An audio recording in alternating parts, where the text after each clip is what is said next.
El Sí, doctor Roque Orrego. sí. Doctor, buen día, ¿cómo te va? Hola. La cosa. Hola. ¿Nos escuchás, doctor? Buen día. Sí, sí, buen día.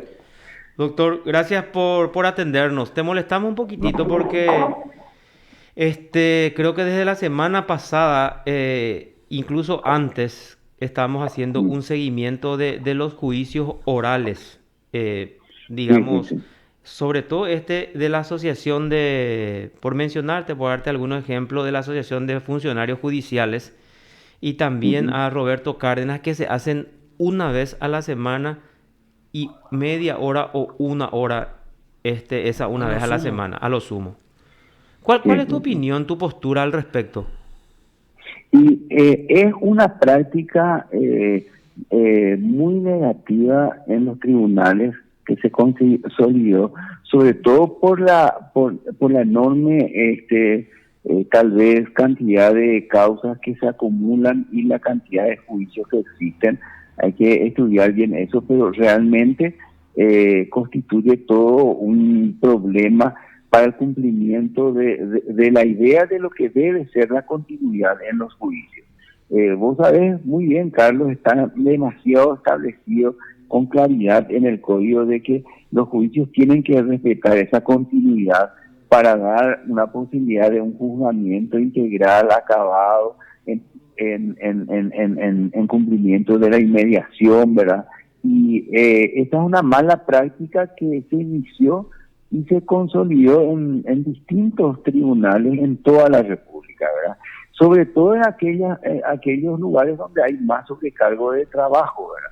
Y sí, eso es una materia que debe ser estudiada Doctor, cuando y decís, ver cómo hacer para superar esto, ¿verdad? Yo creo que una cuestión central es, Carlos, de que muchas cosas que llegan a juicio no tendrían que llegar a juicio. Otra cosa es la utilización de los tribunales unipersonales que no se hace, no se utilizan tribunales unipersonales, entonces evidentemente queda todo muy recargado en la etapa de juicio oral y público. sí, cuando decís mala práctica es una práctica contraria a la ley. Asimismo, como muchas otras en la vía tribunalicia, ¿verdad? Hay una ficción jurídica en muchas jurisdicciones, no solo en la Sí, penal, ¿verdad? El juez civil nunca toma prácticamente testificar, eso se toca más en secretaría, sin embargo, todos firman el acta diciendo que estando presente en su público despacho el juez se sí, hizo la señor. audiencia, ¿verdad? Sí. Entonces, hay ficciones a las que recurrimos en la comunidad jurídica y que son una herencia básicamente del procedimiento escrito y son problemas estructurales que tiene la justicia. Ahora, ¿cómo solucionamos cuando la ley te dice se tiene que ser así?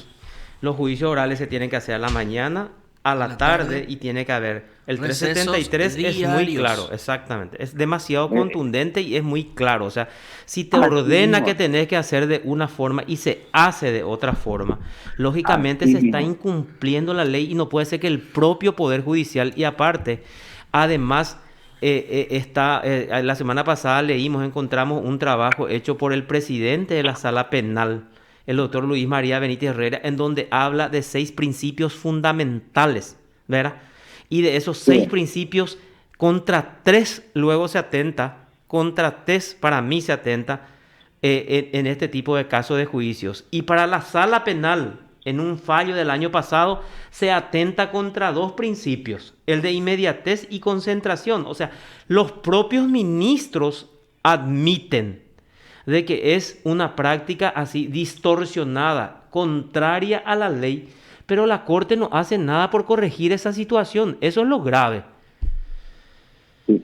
Yo creo que en este momento estamos trabajando justamente en un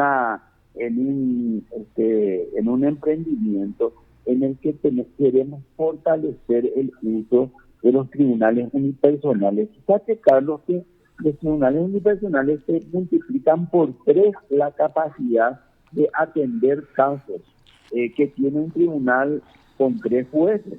Y ese es un mecanismo que puede servir de descongestionamiento por una parte. Por otra parte, es innegable que es una responsabilidad también del legislativo, en el sentido de que se doten con un pool suficiente de jueces al Poder Judicial en algunas circunscripciones donde evidentemente el volumen de trabajo abruma, ¿verdad? Y por otra parte, la falta de funcionamiento, porque hay que mirar orgánicamente todo esto, la falta de funcionamiento de la etapa intermedia. Vos sabés, Carlos, que la etapa intermedia fue totalmente desnaturalizada. Hoy Sí, día un fiscal presenta una acusación y se consolidó una perversa jurisprudencia que confunde el control de la acusación fiscal y de aspectos centrales de la acusación fiscal con la actividad propia del juicio. Y eso no viene ni siquiera de la Corte, viene del jurado de enjuiciamiento. El jurado de enjuiciamiento en reiteradas ocasiones destituyó a jueces diciendo que distorsionaron la etapa intermedia porque entraron a hacer un control de la ausencia de un relato de hechos en la acusación o de la falta de fundamentación, diciendo de que eso es una valoración probatoria y no tiene nada que ver. Esos son fallos cargados de ignorancia jurídica o de intereses políticos que se dictaron en el jurado de enjuiciamiento y que marcaron un modelo de entendimiento de lo que es el control de la acusación y que es extraño al proceso normativo reglado en la ley. Porque vos sabés de que si es que una cosa es que se valore la prueba, otra cosa es que yo valore de que vos no me decís cómo vas a aprobar algo, y otra cosa que no me decís luego qué es lo que vas a aprobar. Por favor, el poder de la etapa intermedia está para controlar de que en primer lugar el relato responda a todas las condiciones típicas como para que se pueda llevar a cabo el juicio, y todas las demás condiciones de punibilidad jurídicamente deben estar relatadas primero. En segundo lugar, debe tener un fundamento, es decir, debe decir cómo lo va a aprobar y tiene que tener una promesa aprobativa. Si el juez controla esto, no está reemplazando la actividad del juicio. ¿De dónde sacaron eso? Es una ignorantada eso. Y con eso le han destituido a jueces en el jurado de enjuiciamiento inclusive. En anteriores fallos estoy hablando, no estoy hablando del actual jurado porque no conozco su jurisprudencia en este sentido, pero ocurrió eso. Claro. Y también en Cámara, en Tribunal de Apelación, muchas veces se encuentran jurisprudencias que contienen esta distinción. Entonces, aquí tenemos que plantear un trabajo con mira mucho más orgánica. Primero, fortalecer la etapa intermedia como un sistema de control que desagregue causas con salidas alternativas al juicio y con un control que no permita que las acusaciones mal planteadas lleguen a juicio. Ese es un primer filtro que debe funcionar. Lo otro, que realmente el artículo, no tengo el código, pero sí el 42, si más no recuerdo, sí, el artículo 42 del código es el que dice que cuando el Ministerio Público requiera una pena de hasta 2 años, podrá solicitar la constitución de un tribunal unipersonal. Bueno, hay que rescatar esta norma y hay que utilizarla, porque de lo contrario, no 41, acá en el Ministerio ya dice tribunales unipersonales, dice los tribunales de sentencia podrán ser unipersonales o integrados por 3 jueces penales según el caso. El tribunal unipersonal será competente para conocer de la sustanciación del juicio de hechos punibles cuya sanción sea exclusivamente pena de multa o privacidad de libertad de 2 años cuando el Ministerio Público lo solicita. Entonces, el Ministerio Público debería iniciar una política de solicitar tribunales unipersonales para estos casos y desagregar el tener a 3 jueces ocupados en resolver algo que lo pueda hacer un solo juez en un juicio relativamente corto. Es decir, es necesario encontrar caminos para lograr mayor eficiencia en la utilización del tiempo. La Corte Suprema de Justicia actualmente, a través de la Oficina Técnica, está estudiando un plan de descongestionamiento de causas que contempla una serie de medidas que ayuden a este descongestionamiento. Y lo último es de que el Poder Legislativo tiene que ser consciente de que es necesario invertir nombrando más jueces en ciertos lugares, y eso requiere entonces también una mirada, un estudio al respecto como para poder ir siendo determinado. Ahora, desde un punto de vista procesal y jurídico, lo que decís es absolutamente cierto, es violación de la ley. Claro, y ahí lo que quiero llegar. O sea, yo ciudadano estoy obligado a conocer la ley. O sea, yo no puedo alegar el desconocimiento de la ley. Yo no puedo, le mato a alguien y digo, por ejemplo, no sabía que matar a alguien tenía una sanción, no sé, de 5 a 25 o a 30 años de cárcel, ¿verdad? Vos ciudadano. Ciudadano. Menos un juez. Menos un ministro o menos los ministros de la Corte, que constitucionalmente tienen la obligación de interpretar, cumplir y hacer cumplir lo que dice la Constitución y las leyes. Si la Corte no es capaz de hacer cumplir una ley, yo creo que estoy yo como habilitado como ciudadano, y todos los ciudadanos de esta república estamos habilitados para denunciarles, porque no hacen cumplir la ley. La ley es contundente. Dice que el juicio se tiene que realizar de mañana, de tarde y en forma continuada para evitar esas interrupciones. Porque imagínate lo que es. O sea, un juicio que comenzó en marzo todavía no termina y se hace una vez a la semana. Como un juez se va a acordar todo de lo que pasó. O sea, vos conocés bien eso, doctor, porque ustedes en su momento estuvieron en el cargo y hacían seguido los juicios orales que terminaban las 10, las 11, las 12 de la noche, a veces hasta la madrugada, ¿verdad? Entonces, estuvieron ustedes, hicieron, ¿y por qué se dejó esa práctica? Lo que yo quiero entender, ¿por qué quedó fuera esa práctica? Vos estuviste, vos presidiste varios tribunales y habían juicios así muy importantes, muy interesantes, en donde hacían de seguido ese caso del ex intendente Burr, por ejemplo, ¿verdad? ¿Cuántas horas estuvieron sentados en esa mesa dirigiendo el juicio oral? Y ahora, ¿verdad? Sí, no, absolutamente yo no tengo nada que objetar a lo que decís, en el sentido de que es incumplimiento de la ley. Eso no hay forma de justificar normativamente, y digo que, vuelvo a insistir, toda la vida tribunalicia se funda en ficciones que la comunidad jurídica va consintiendo y que implican violaciones de la ley. Uh-huh. Entonces, el tema es entender de que esto no surge. ¿Por qué se consolidó?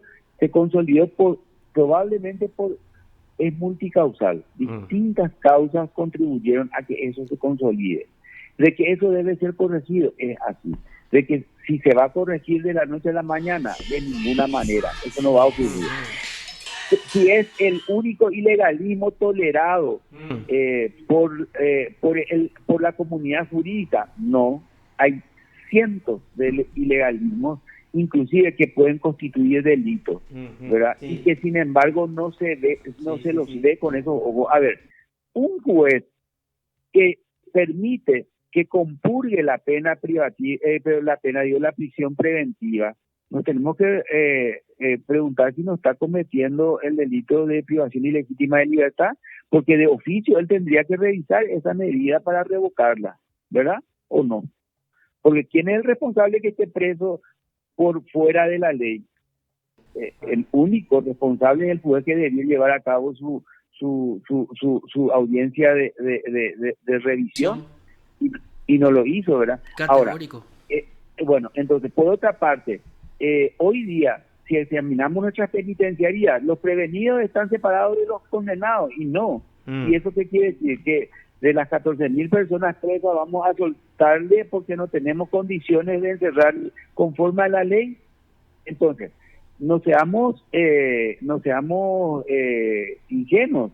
El sistema tribunalicio no funciona sin la violación de la ley, no solamente en materia penal, en muchas otras materias, y no se puede pretender de que ese horizonte utópico que plantea la ley nos lleve a un comportamiento que haría de que se hunda todo el sistema.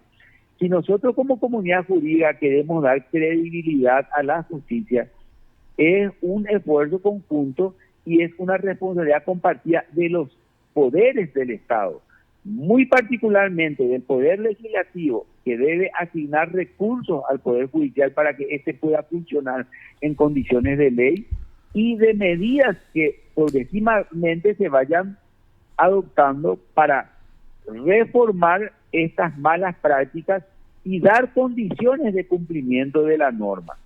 Eso es lo único que te puedo decir. Y Doctor, no va a haber, doctor, no va a haber estructura. Mira no que va a nos haber está estructura. dando, mira que nos está dando un mega titular. ¿Está? La actividad tribunalicia no funciona sin violar la ley, dice. Sí.